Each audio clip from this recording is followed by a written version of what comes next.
It's as if he's cleaning up a murder scene. Eventually, he sits down, drenched in sweat, and mutters to himself, "Phew, finally done scrubbing all the stains." As he says this, he looks around. The place now appears perfectly clean. He stands up and thinks to himself that he needs to wrap this up. Then he walks into the bathroom and stares at himself in the mirror, smiling and humming quietly to himself. But a moment later, he turns his eyes toward the bathtub. Inside it are two corpses, soaked in blood. Each one has tape covering their mouths. Yes, this is our protagonist, Momyong, and apparently he's a serial killer. He then says to himself that the next thing he needs to do is clean the corpses before leaving the crime scene.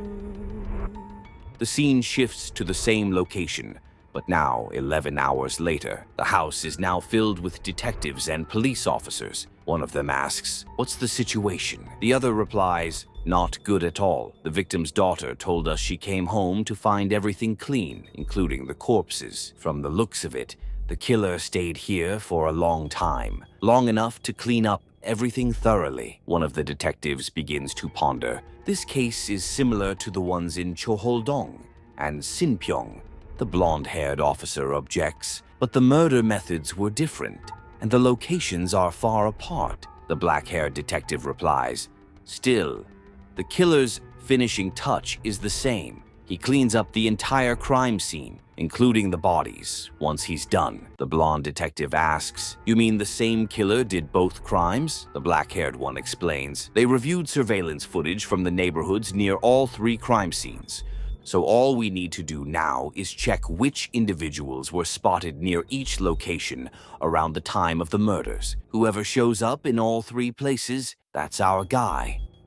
The scene shifts to Momyong driving his car, listening to the radio. Breaking news. The murders in Choholdong, Sinpyeong, and now Yungjong have struck fear in the public. Police have announced that the same person committed all three crimes, and a full investigation is now underway. They've also released a composite sketch of the suspect. A reward of 10 million won is being offered to anyone who finds and reports him. Police have assured the public that the suspect will be caught as soon as possible. Momyong reacts to the news with a slight shiver of unease. He then pulls over by a river. There he sets the car into motion, allowing it to roll off slowly into the water, disappearing into the depths. We're now in a small, foggy village. The mist is thick, and we see our protagonist walking toward it, speaking to himself. Nothing ever changes in this town. Even the fog is still the same. Oh, the shrine tree. Wait, did they cut it down? I can't believe they did that. They always made a big fuss about how it protected the village. So, something has changed here after all. Just then, someone silently approaches Momyong from behind, and a voice calls out, "Who are you?" Startled, Momyong quickly turns around. The stranger continues, "Cat got your tongue. I asked you a question." Momyong responds with a question of his own. "Are you from this village?" Suddenly, the strange man starts yelling, "Did you not hear me? I asked you who the hell you are." Momyong stares at him coldly, as if he's about to do something dangerous. But out of nowhere, a young woman runs up, calling out to the man, "Dad." She apologizes to Momyong and explains, "My father, he's not mentally stable." The man keeps yelling, "Get out of here, don't come back." The girl tries to calm him down and leads him back toward their house. She says, "I made your favorite snack, Dad." The man calms down and smiles. She then tells him, "I have to take this man somewhere. Please wait here for me a little while." Then she turns to Momyong again, still polite, and asks, "Are you here on a camping trip?" Momyong replies, "No, I just moved here recently." Upon hearing that, both of them stare at him with puzzled looks. She asks, "But you only have a small backpack with you." Momyong answers, "My grandmother lives in this village." The girl, her name is Jayon, asks for his grandmother's name. He tells her her name is Kim Jongja. Jayon freezes. "I know her, but she died 3 years ago." Momyong steps closer to her and says, "Oh, she's dead? I had no idea." Jayon stares at him, confused. But suddenly he laughs and says, "I'm just kidding." She glares at him. "That's not something to joke about." Then adds, I have a good memory for people, but I don't remember seeing you at her funeral. Are you really her grandson? Mom-yong looks at her and says, all right. I admit I skipped the funeral, but I don't appreciate being interrogated like this. Still skeptical, Jaeon presses on. Then why didn't you go to her funeral? If you're family, Mom-yong replies. Does it matter? She fires back. It does matter. You're moving into her house, and I've never seen you in this area before. Mom-yong chuckles. Ha ha ha ha. Oh, this is fun, she asks, confused. What's so funny? He replies, I'm not the only one who skipped the funeral, right? Everyone had their own reasons. And if you don't believe me, go ask the other villagers about me. Just make sure you ask someone mentally stable, all right? Then Mom-yong walks away, as Jaeon watches him with a suspicious gaze. Once he reaches his grandmother's house, he starts searching underneath for the spare key she always hid there, but strangely, he can't find it. It's just out of reach. As he searches harder, suddenly, out of nowhere, a finger pushes the key toward him, just enough for him to grab it. He picks it up and says to himself, so she hid it deeper this time, to keep anyone from stealing it. Mom-yong unlocked the front door and stepped inside, but noticed something strange. Even though 3 years had passed since his grandmother's death, the electricity and water were still running in the house. Mom-yong then took an axe out of his backpack and said to himself, the house is also strangely clean, as if someone's been living here. But then he reconsidered. Using an axe wasn't such a good idea, especially since he came to this village to lay low. Suddenly, he heard loud banging. He quickly hid the axe behind his back and walked toward the gate, where the banging was still going on.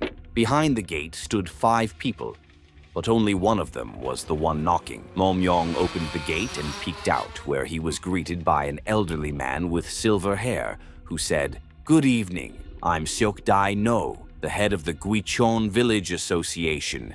So, you're Jongja's grandson? How did you get in when both the front gate and the door were locked? Mom-yong didn't answer. Instead, he thought to himself, what are all these people doing here? Suddenly, the man who had been banging on the gate shouted at him, Hey, say something. The chairman asked you a question, so answer. The chairman interrupted him. Don't be rude to him. We're just here to talk. Then he turned back to Mom-yong and said, Well, tell me something. You claimed you're Jongja's grandson, so why are you here? And how did you get into the house when the gate was locked? This time, Mom-yong answered, I jumped over the wall, and I'm not claiming to be her grandson.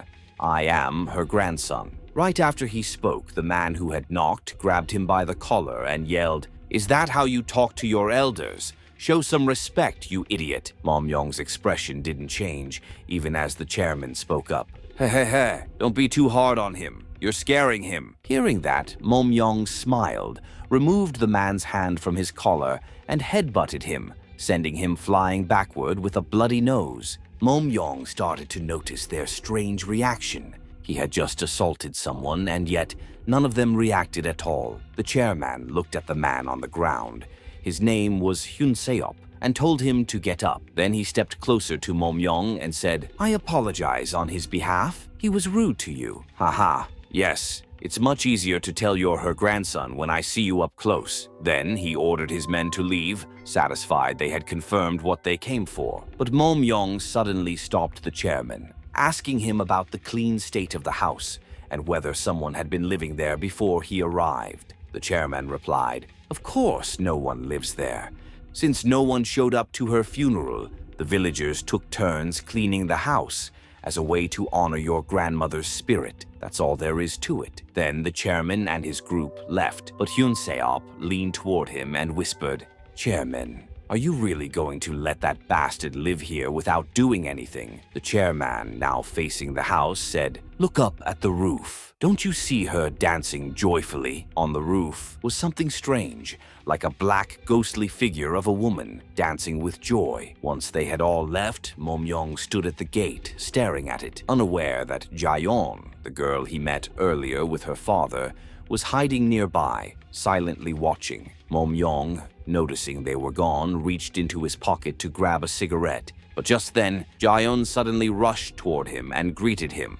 He turned around to face her as she said, Why did the chairman let you stay here? Mom-yong didn't answer. Instead, he asked her if she was the one who told the chairman about him. She replied, "No, I didn't." Then asked again, "Why did he let you stay here?" Mom-yong replied, "What do you think? I guess he's mentally sound enough to know that I'm Jongja's grandson." The girl replied strangely, "I swear you're going to regret this." Then she turned to leave, but suddenly stopped and asked if he had any pillows at home. Mom-yong was puzzled by the question. She told him to wait for her until she came back. She left under Mom-yong's confused gaze. Moments later, Jaeon returned, but Mom-yong was nowhere to be seen, so she began knocking on the door loudly until he finally opened it.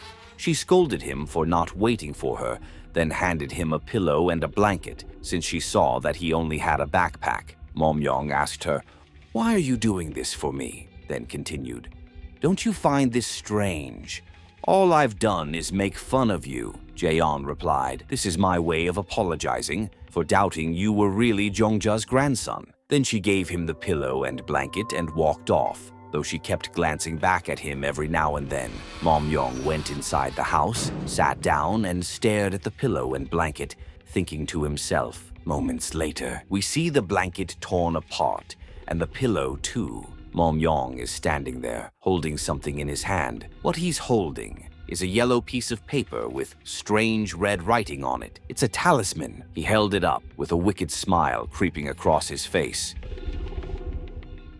The next morning, we see Mom-yong exercising.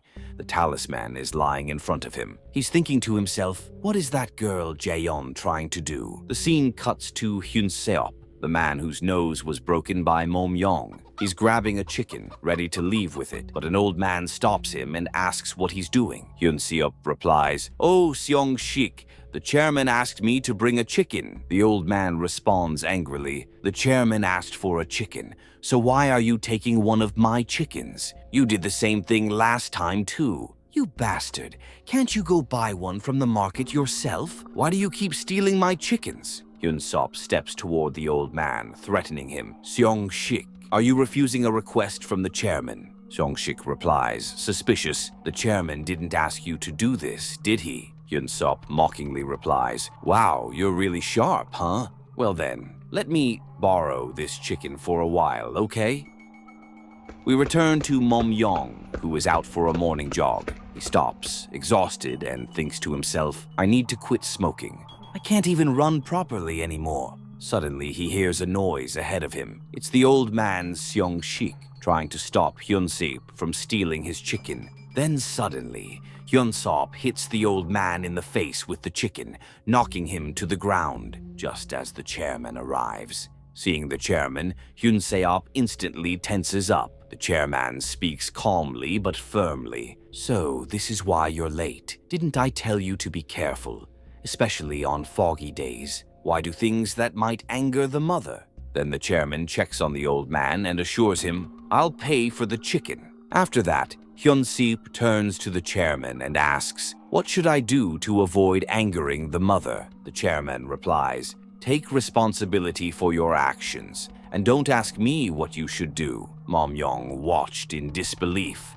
as Hyun-seop began punching himself in the face like a madman, repeating over and over, "Forgive me. I'll punish myself, so please don't be mad at me." The three of them walked away while Mom-yong thought to himself, "Things sure are fun in this village." Suddenly, Jaeon approached from behind and said, "My father and I haven't lived in this village for very long." Mom-yong quickly turned around and she added, "You should go somewhere else instead of just watching them, or you're going to get into trouble." Then she led him away to another place. On the way, he asked her what her problem was and why she was interfering with what he was doing. She replied, "I'm just trying to help you adjust more quickly." Mom-yong smiled and said, "Help me? Is that why you put this inside the pillow?" Jaeon looked shocked. Mom-yong continued, "I pay attention to details. I can't trust anyone." He paused, then added, "I've been thinking a lot about why you'd hide that thing in the pillow, but I couldn't come up with a reason."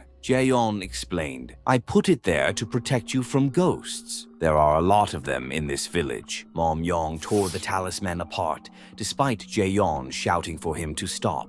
He calmly said, "I already told you, I don't trust anyone. That includes shamans too. Shamanism is simply a Korean spiritual belief system based on the idea that spirits influence people's daily lives. Then he turned and started walking away. He told her, "If I ever see a ghost next to me, I'll invite you over." The scene cuts to nighttime. The old man is sharpening a knife, swearing to take revenge on Hyun Seop. When he finished, he tested the blade by slicing the neck of a chicken, clean in one strike. He smiled wickedly and muttered, "That'll make a perfect gift for Hyun Seop." Then we see the old man approaching Hyun Seop's house, calling out his name. He pulled out the knife and tried to open the door, but it was locked. Suddenly, Hyun Seop appeared and asked, "What are you doing trying to break into my house at this hour?" Then he noticed the knife in the old man's hand. "What are you trying to do? Kill me?" Then he asked, "Aren't you scared of the chairman and the mother? Just calm down and go back home." But the old man didn't move. He glared at Hyunsuk and said, "You weren't scared of the chairman or the mother when you stole my chicken." With that, he lunged at Hyunsuk with the knife, but Hyunseop dodged, grabbed his arm, slammed him to the ground, and began beating him up. Pagod ka na ba sa old school tumbler, bestie? Yung malaki, mabigat, don't worry, I got you. Check out this new tumbler. Oops, hindi yan pambato. Kasyang-kasya sa bag mo. Pwedeng dalhin sa hiking, sa field trip, sa mall, sa pang-travel. Kasyang-kasya. Oh, tingnan mo, hindi ko lang masara. Wait lang. Medyo masikip yung bag ko eh. Oh, nagkasya. Let's go. Tapos na ang commercial, kaya tingin mo naman, oh, diba, durugin mo man. Bubukas ulit. Kaya ako sa'yo, bestie, i-add to cart at i-check out mo na to.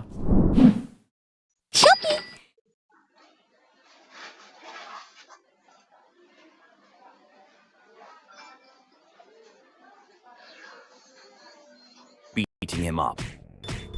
The next morning, we see Momyong stepping out of his house. Jaeon was already there waiting for him. Momyong looked surprised, but Jaeon told him, "The village association held a meeting about you." He asked why they do that, but Jaeon didn't answer. She grabbed his arm and told him there was no time to explain. Moments later, they arrived at the village center. Just before going inside, Jaeon told him, "Agree with whatever they say. Don't argue." Inside, they found a group of men seated around the chairman. Momyong looked straight at him and said, "Why did you call me here? You ruined my morning routine." The chairman laughed lightly. The others stared coldly. Then the chairman said, "Oh, did I? I apologize for that. I just wanted to ask, how do you plan to help serve the village?" Momyong was completely confused. The chairman continued, "You're still young. Why not join Seoko and Hyunsuk on patrols around the village?" Momyong replied that he refused, right in front of all their hard stares. Then he got up and left, telling the chairman, "I came to the village to take a break from city life, so just leave me alone." After he left, the room filled with loud voices. The others told the chairman they needed to do something about this. Everyone in the village must contribute. If he won't help, then he should leave. The chairman told them to calm down. The mother will deal with that fool accordingly. Then he asked why Seong-shik hadn't shown up to the meeting. Hyun-seop explained what happened. The chairman praised him. "Your actions saved Seong-shik." He then asked everyone to leave, saying he needed time to pray to the mother. We return to Momyong, with Jaeon hurrying behind him. She called out, "Wait, I don't even know what to call you. What's your name?" He replied, "Momyong-hyo." She shouted, "Then tell me, Momyong-hyo, why did you do that in there? I told you to agree to whatever they say." Momyong frowned and told her, "I came here to relax, not to help out." She snapped back, "Then you better not argue with them again. If you want to live peacefully in this village, you'll need to stay on their good side. These people, they're dangerous." Momyong smiled. "Well, sounds like fun." The scene shifts to a strange-looking shrine. The chairman is performing a bizarre ritual. He slaughters a chicken, splashes its blood onto the statues and onto himself, smiling as he does it. "Thank you for granting us salvation, O Mother."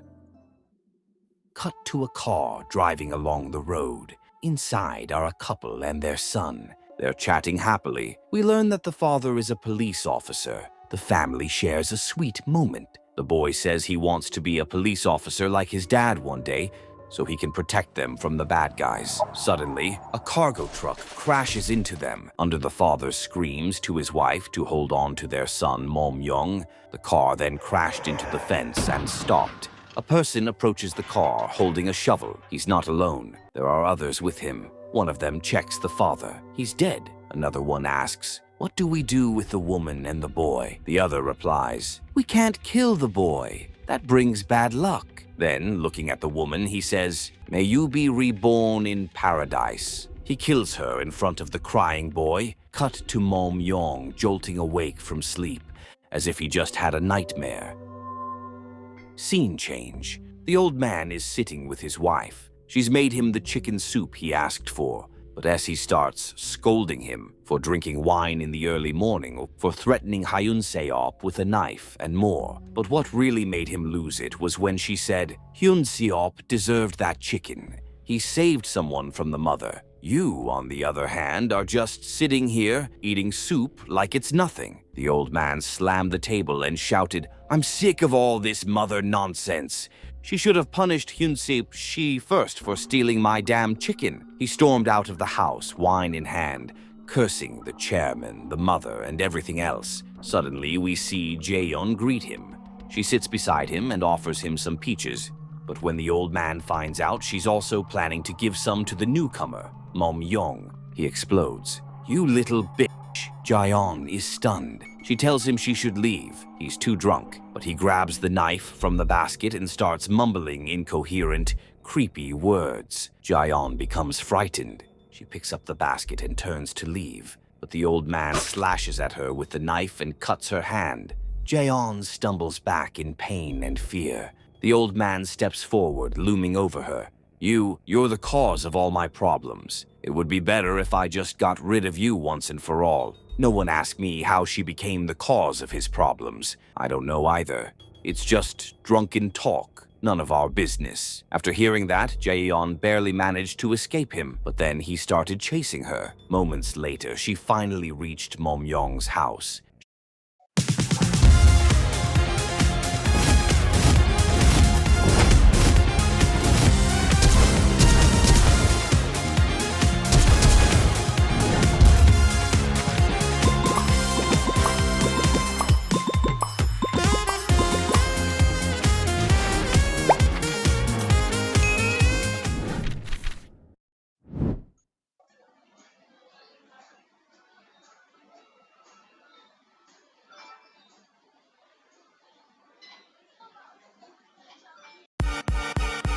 Stuck ba ang pera mo sa iba?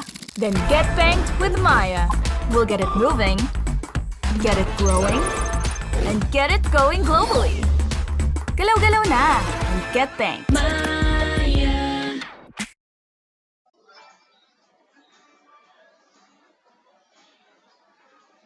Young's house. She banged on the gate with all her strength, calling out his name. But the old man also caught up to her. He raised his voice and said, "May you be reborn in paradise."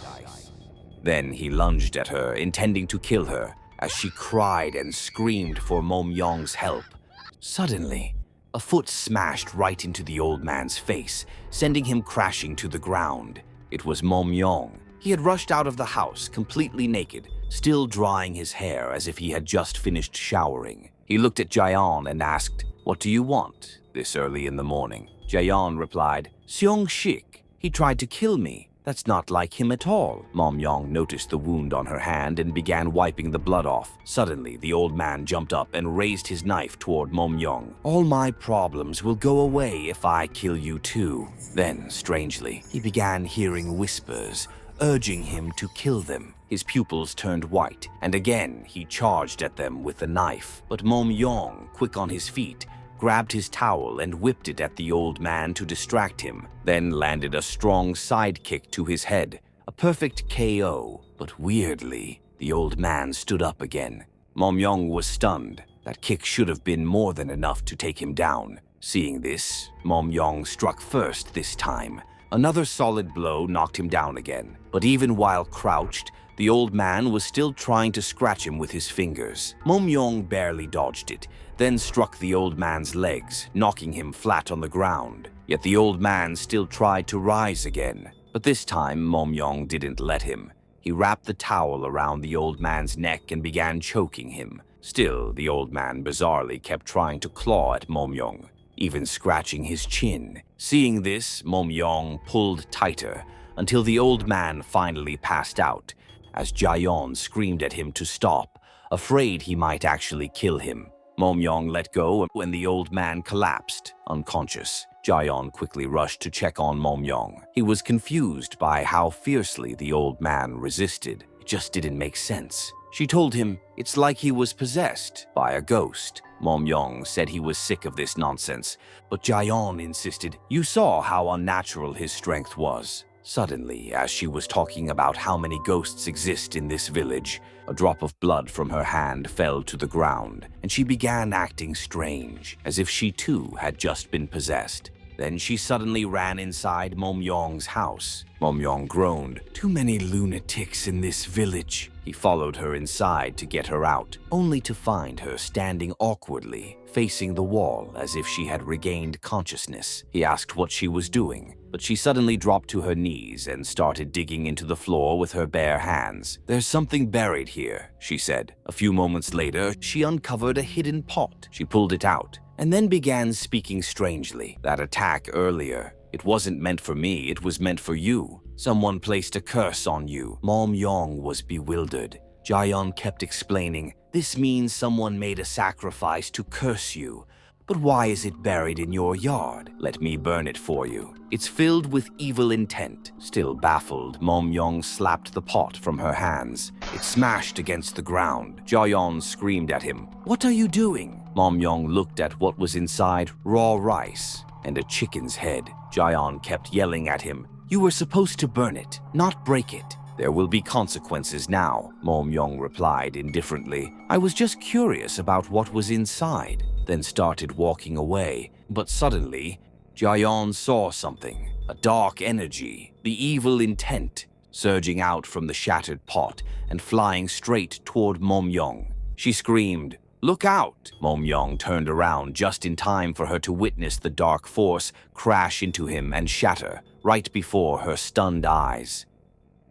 Later, Momyong got dressed. He and Jayon decided to go to the village center to report what happened. On the way, he asked her, "How did you even know there was a buried pot in my yard? And why do you act like you can see things normal people can't?" Jayon replied, "Don't worry about it. It's not like you believe in this stuff anyway." Meanwhile, the old man was hiding and watching them from afar. He mumbled to himself, "I can't believe I got possessed. I need to get out of this village fast." Then he turned and ran off.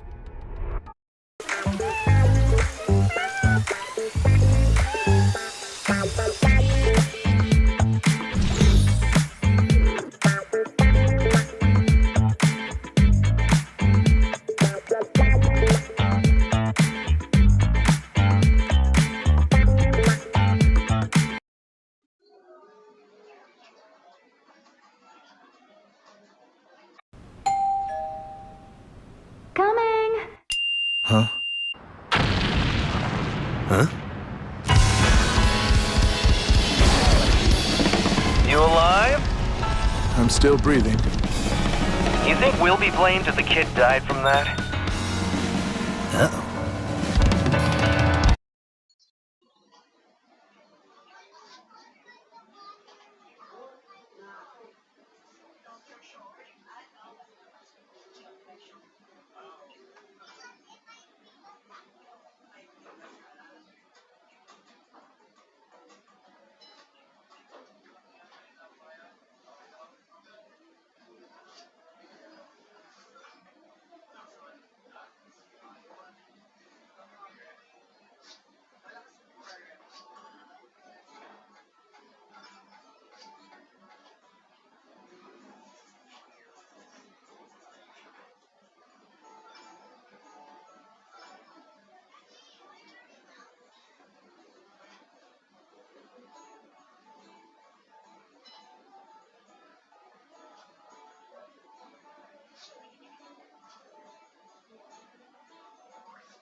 magpapabilitay.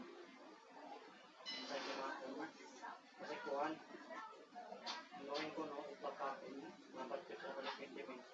So, sinakay ko. 20 minutes kasi yung isa. Hindi,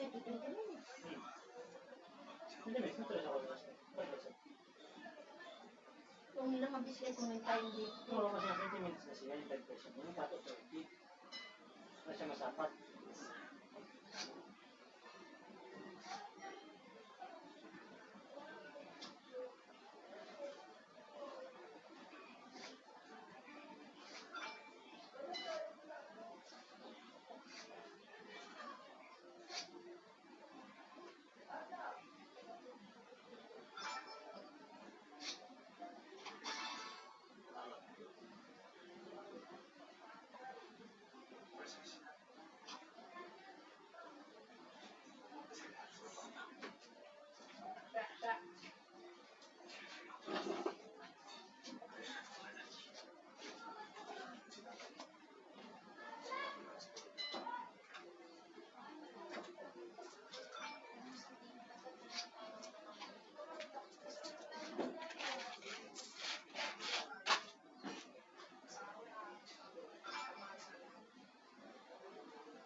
Hindi mati pa kusina yun.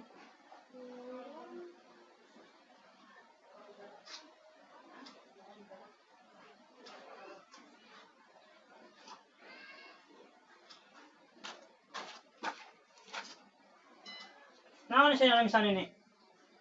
Sino yung lamisan? Manggo.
need you, and I miss you, and I don't know what if I could do.